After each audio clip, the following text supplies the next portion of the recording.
This interview was never meant to see the light of day, and yet you are listening to it now. In 1954, 1 year before his death, Albert Einstein allegedly gave a conversation that was immediately classified.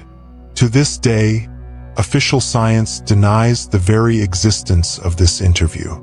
But in the 21st century, thanks to the lost archives of one of his closest friends, Dr. Kurt Gödel, these words have resurfaced.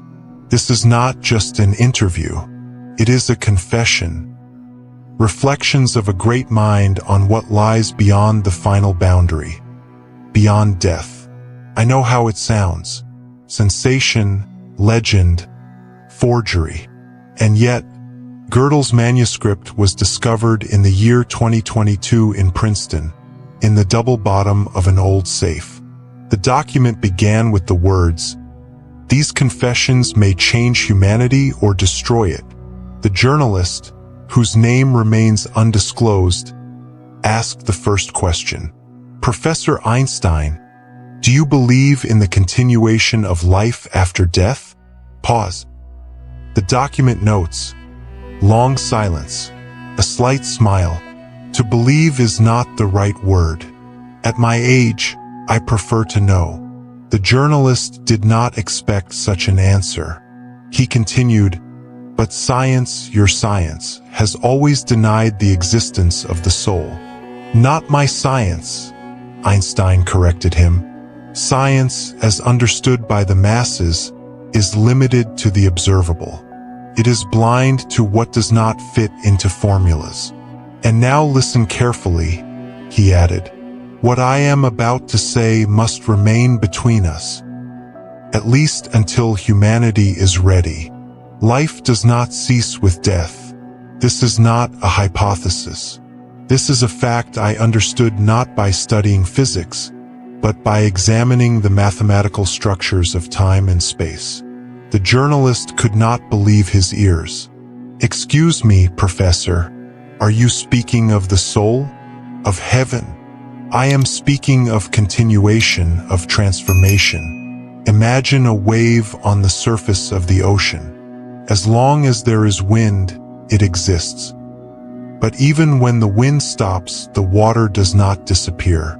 The wave is no longer visible, but its energy remains in the ocean. Human consciousness is that wave. The body is merely a temporary form in which this wave manifests. When the body dies, consciousness does not cease to exist. It returns to the ocean." It took the journalist several minutes to process what he had heard. "But how does this align with the theory of relativity?" "Ah," Einstein smiled. "The theory of relativity concerns matter and energy. But another element has always eluded the formulas: the observer. Consciousness itself is not a product of matter. It is primary. The entire universe exists because someone perceives it. This is an ancient truth intuited by mystics. I arrived at it through mathematics. The double-slit paradox, the entanglement of quantum particles. All this points to one terrifying but beautiful thought: consciousness shapes reality. And after death, it does not disappear. It returns to the source, to pure perception. And if you ask me whether God exists," the journalist leaned in closer, "I will answer. God is not a person, not a bearded old man on a cloud. God is the ocean itself. The consciousness of all beings merges in this ocean. That is why no one who has ever lived disappears forever. Death is not the end. It is a return home." The journalist raised his eyes from the notebook. Somewhere outside, the wind rumbled dully. The spring of 1954 was cold and restless. "Professor, forgive my bluntness, but how can a scientist of your level assert something so metaphysical?" Einstein leaned forward. His gaze became serious, almost heavy. "You think this is faith? This is knowledge. I have observed pattern. My work on the unified field theory led me to understand there exists a single structure connecting matter, energy, and consciousness. At the beginning of the 20th century, physicists thought the atom was the indivisible brick of reality. But we were mistaken. Beyond the atom lies emptiness. Beyond the emptiness, in vibrations, the hum of the vacuum. And beyond that, Einstein paused. Mind. Are you familiar with the Einstein-Podolsky-Rosen paradox? Yes, quantum entanglement. When two particles, once having interacted, remain connected regardless of the distance between them. This is not just physics. It is a hint. Connection is the foundation of existence. If particles can be connected across space, why cannot consciousnesses be connected across death? The journalist swallowed hard. The room noticeably grew colder. Professor, but this means... Yes, Einstein nodded. Consciousness is non-local. It is not bound to the brain. The brain is an antenna, a receiver, and the source lies beyond time and space. Death is not the destruction of the antenna. It is merely the disconnection of one channel of communication. But the ether remains, like radio waves that continue to exist even if the receiver is broken. The journalist looked back at his notes. His hand was trembling. Forgive me, but why did you decide to speak about this now? Because time is running out, Einstein said quietly. I am already at the threshold, and the truth must not pass away with me. Humanity stands on the brink of the greatest discovery. The understanding that death is not the enemy. It is a transition. But if this truth becomes known too soon, it can be distorted, used for power, for manipulation. This explains my silence all these years. But I feel the era of materialism is coming to an end. Soon, science and spirituality will merge, and then a path will open. At that moment, the sound of a clock was heard in the room. It struck midnight 12 times. The journalist noted, "These chimes seemed symbolic to me, as if the universe itself confirmed what was heard. You ask what awaits us on the other side?" Einstein continued, "The answer is both simple and complex. Everything depends on the level of awareness. Those who lived for power, pleasures, and selfishness will be tied to the lower layers of reality. Their consciousness will continue to wander among the shadows of their past. And those who sought truth, who loved, who served others, they will ascend, merge with the source, find peace, and a new beginning. I suspect that the cycle does not end. Consciousness returns again and again, to learn, to grow, and to bring light into the world." The journalist lifted his head. "Rebirth? Yes," Einstein nodded, "but not automatic. It is a choice. Free will is the highest law. And when consciousness is ready, it can leave the cycle.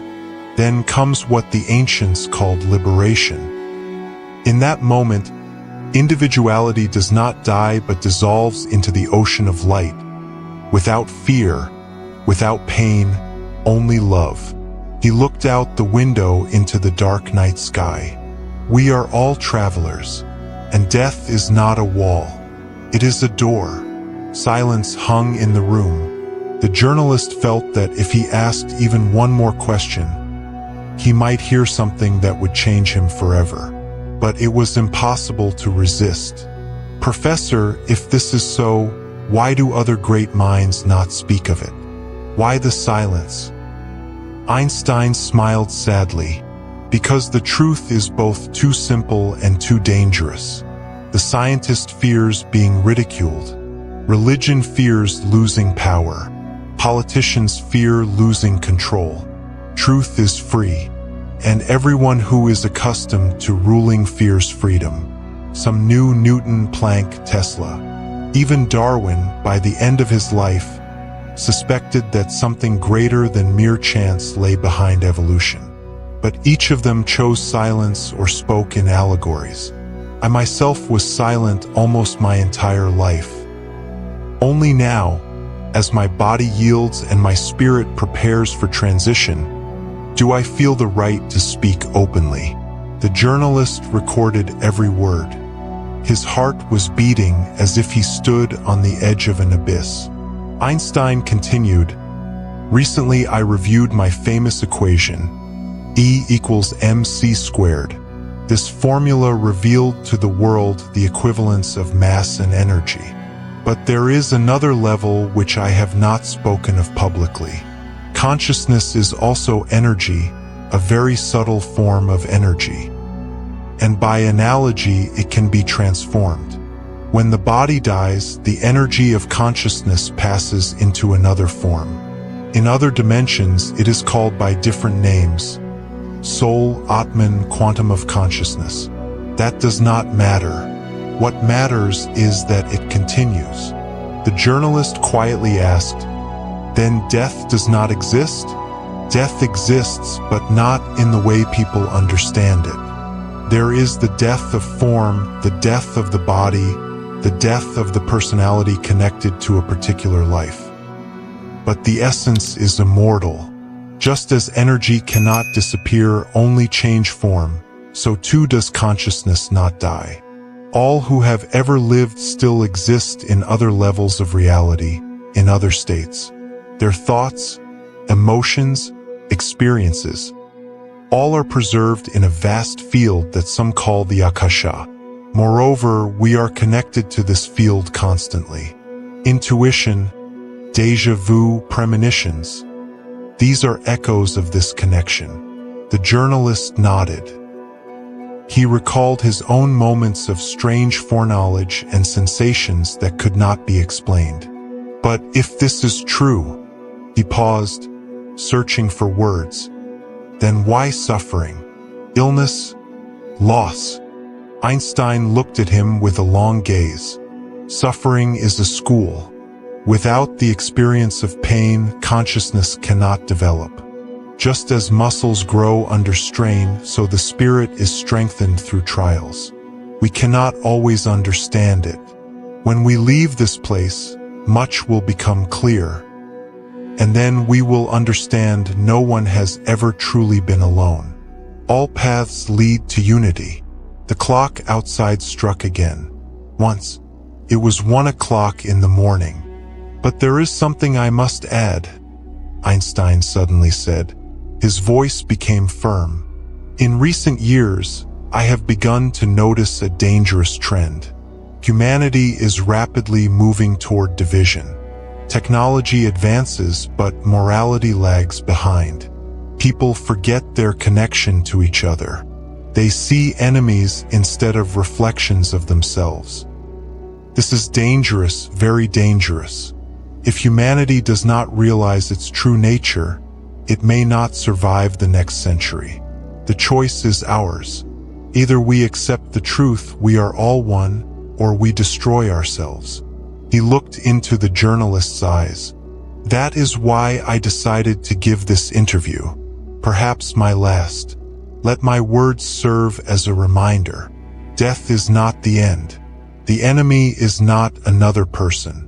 The enemy is ignorance. Knowledge is light, and light conquers darkness." The journalist could no longer hold back his emotions. It seemed to him that he had witnessed a revelation that would change not only his destiny but the future of the world. "Pass this on to those who are ready to hear," said Einstein. "But do not impose it. Each must come to the truth on their own.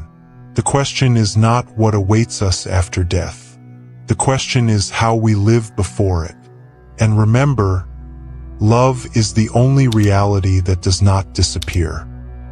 The journalist needed a few moments to gather his thoughts. He felt that if he did not ask the main question now, there would be no second chance. "Professor, if all this is true, is there any way to prove the continuation of consciousness after death?" Einstein leaned back in his chair. His eyes gazed somewhere beyond the room, as if he were looking through time. The scientific method requires reproducibility and measurability, but there are phenomena that cannot be repeated in a laboratory. Their proof is the very fact of their existence. Memories of past lives in children. Phenomena of quantum entanglement that cannot be explained without recognizing non-material connections. Cases of clinical death, where people described events that occurred outside their physical bodies. Science will deny this until the very end. But denial is not refutation. Quantum physics has already broken a gap in the wall of materialism. Time is not absolute. Space is not empty. Matter is an illusion of density. Everything is energy. Everything is consciousness. In the future, scientists will create new devices. They will be able to record changes in the fields of consciousness after the death of the body. It is a matter of time. But something else is important, he added. Even if tomorrow the whole world receives undeniable proof of life after death, it will not solve the main task. The journalist frowned. What task? To change the way of life. To accept responsibility. Understanding that death is not the end should inspire a person not to flee from fear, but to elevate their actions. If everyone knew that thoughts, words, and deeds do not disappear but continue to exist in the unified field of reality, the world would change. But is humanity ready for such knowledge? That is the question. At that moment, the door of the office quietly creaked. A woman in black, the professor's housekeeper, peeked in. "Excuse me, gentlemen. It is already late. Professor, you need to rest." Einstein nodded, but his gaze did not leave the journalist. "I am tired. The body is yielding, but the spirit, it is ready to continue. If someday in 10, 20, 100 years someone reads this interview, let them know I was not a mystic. I was a seeker of truth. Truth does not belong to religions. It does not belong to science. It belongs to those who seek." And now he stood up with difficulty. "It is time to say goodbye. But this is not farewell forever. We will meet again where all paths converge." The journalist rose, words stuck in his throat. Instead, he simply nodded. "Remember," Einstein's final phrase sounded almost a whisper. "Death is awakening for those who are ready to see." He extended his hand. Their handshake was firm and warm. "Protect the light. The world is not yet ready, but the time will come." With these words, Albert Einstein turned toward the window where the pale pre-dawn light was already appearing. The journalist stood by the door, unable to utter a word. Silence reigned in the room. Only somewhere outside, a lone thrush began to sing, heralding the beginning of a new day.